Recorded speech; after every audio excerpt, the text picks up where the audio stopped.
Hello guys, mwaramutse mwiriwe neza bivaye naho uherereye kuko ndazi yuko abankurikira mutankurikira muri mu gihugu kimwe mu bihugu byinshi bigize isi.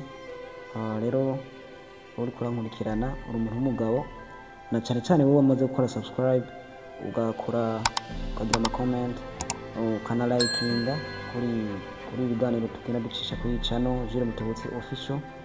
Uri umuntu w'umugabo kure dushaka gushika niyo tuhakesha kandi hamwe n'Imana cyose tazi ko bizokunda.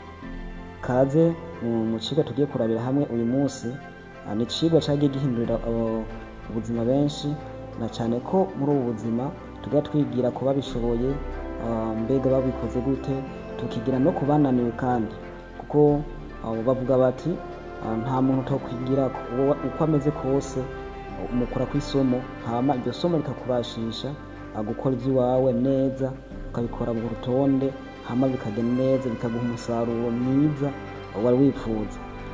Iki cigwa tugiye kurabira hamwe umunsi si kinini cyane mugabo kirimo inyigisho nyinshi cyane ku buryo bw'uko ugikurikije ubuzima bwawe bugiye guhinduka mu minsi mikeya, cyangwa ibikorwa byawe bigiye gutanga umusaruro ku rugero nawe utari witeze, kubyo bw'uko nawe utobisobanukirwa.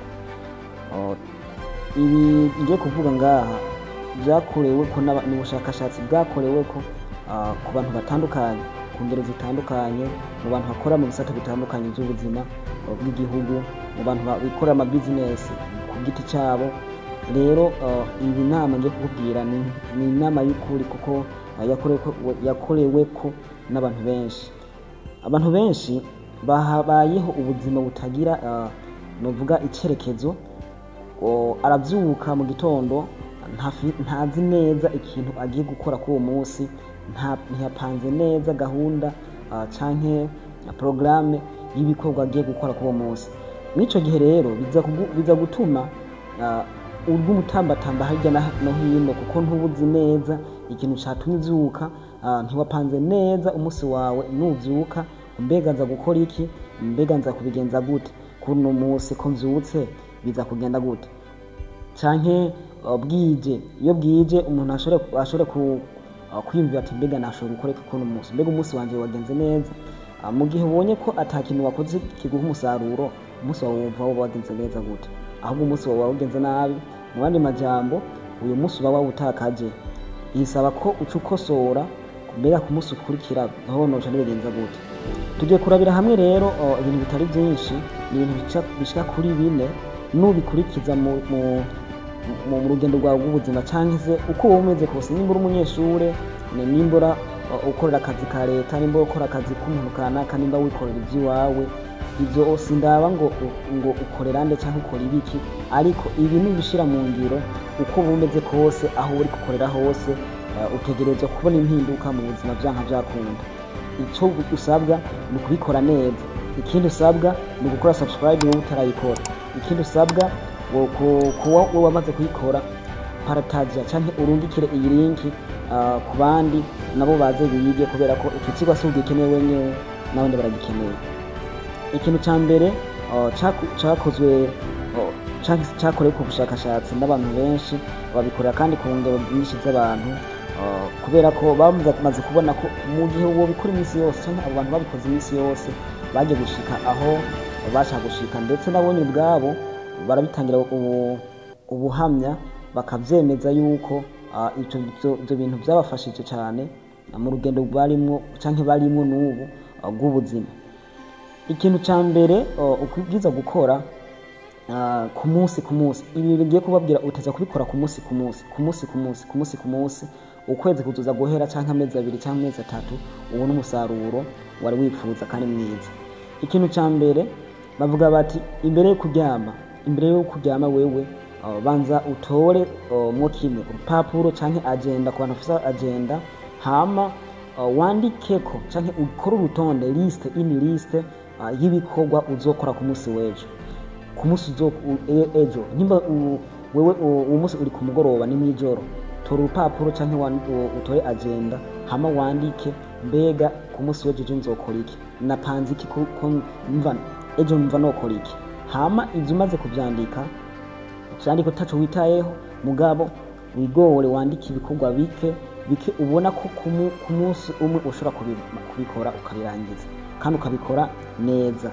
Hama ivyo umaze kubikora ntiyo birangiriye aho, ca wiryamira uruhuke neza, uryame amasaha meza, kuko nk'umuntu ashaka iterambere kameme ababwirizwa kuryama neza, ntaje munsi y'amasaha 7 kandi ntaje hejuru y'amasaha 8. Ku muntu mukuru, ku muntu munini, umuntu akuze bisaba yuko aryama mw'ayo masaha hagati y'7 hagati y'8, ntuje munsi kandi nturenze, kuko ugiye kurenza bavuga ko umurenza ko ari mubi. Igifasa ntibavuga neza ngo tout excès est mauvais. Mu gihe ugiye kurenza ko rero urumva ko ari uburyo buri kubigira nabi.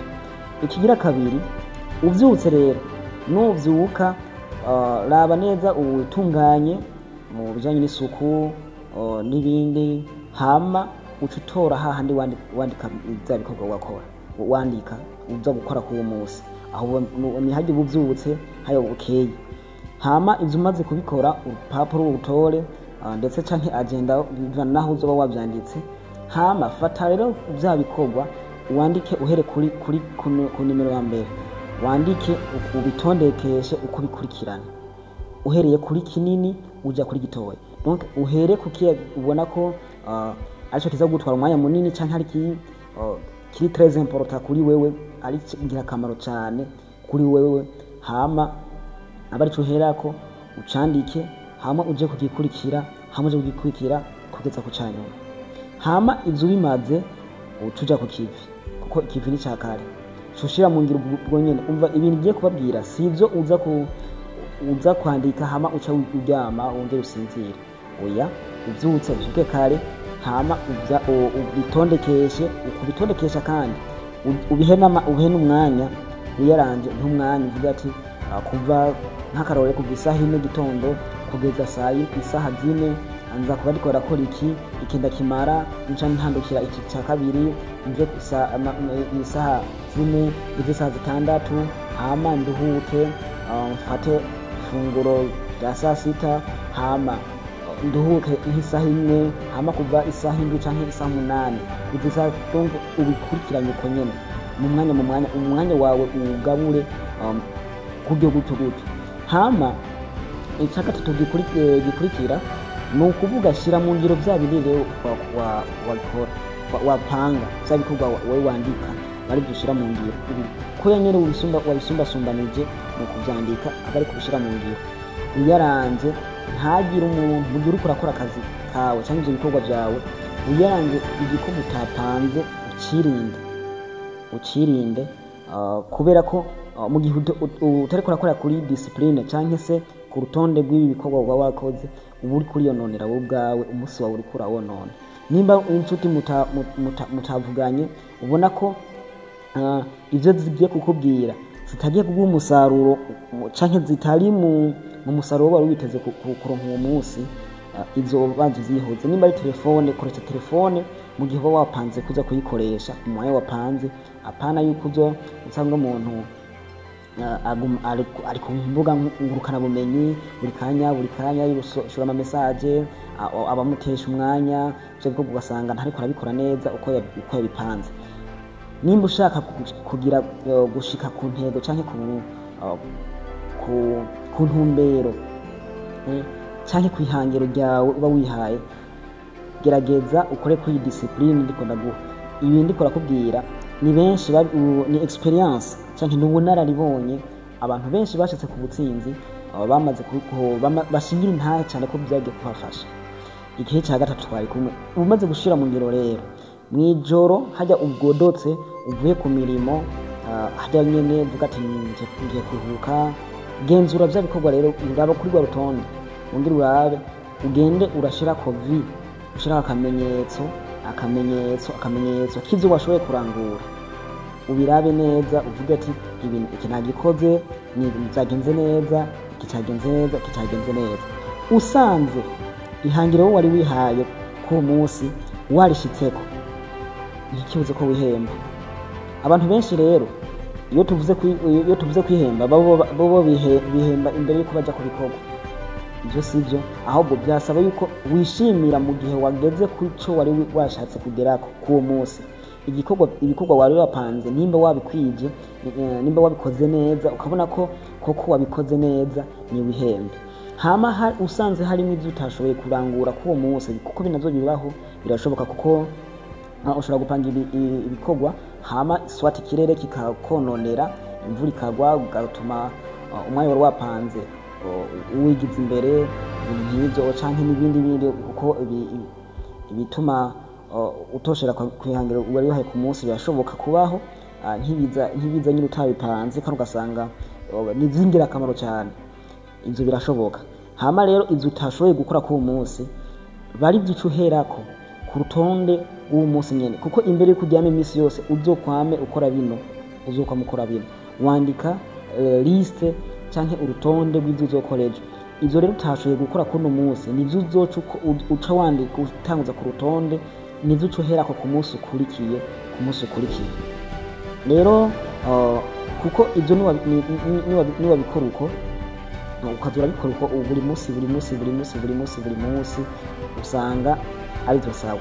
Bavuga impamvu mvuze ati wari byo uherako kuko nivyo wari wapanze, kuko wabonye ko ari byaringira akamaro mu buzima bwawe, ivyo utashoboye gukora ku munsi.